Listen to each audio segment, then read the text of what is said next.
Ito na nga mga boss ang ating gastos, no? Sa araw na ano bang araw ngayon pala? Biyernes, 10 ng October. Holiday. National holiday ng Taiwan. Ayan, at nagpapalit tayo ng gulong. Ang rear wheel natin ay wala na, pudpud na. Ayan, tinatanggal na ni boss mechanic. Dito mga boss, maganda dito magpagawa. Talagang yung trabaho na ay pulido. Lilinisin na yung motor nyo, yung part na kung anong inayos niya.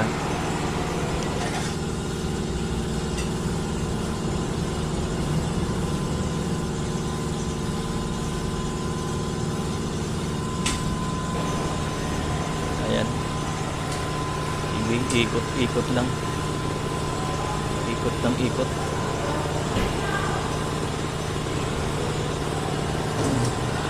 Kulang-kulang 6,000 yung gulong natin.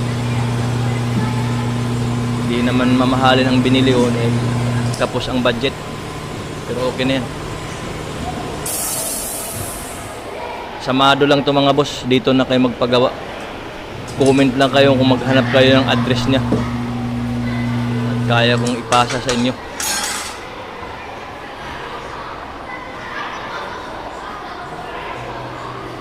Ayan, papakita na dyan yung gulong is talagang umimpis na. Ayan, tinuturo niya. Napaka-impis na kasi.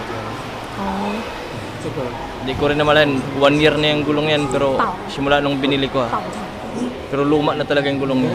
Ayan, pinapindot na sa akin. Oh, kita yung lubog na lubog eh.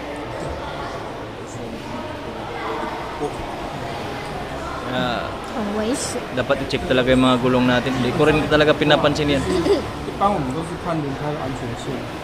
May hinahanap siya na dapat palatandaan. Pag tumama na daw doon, dapat magpalit na ng gulong. Ayan, inuha na yung bago. Pakita na yung bago. Ayun. Ayun, tinuturo niya ando sa loob. Wala na kung anong meron dyan, basta nasa loob.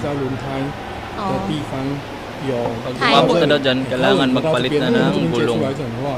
Ang ika niya.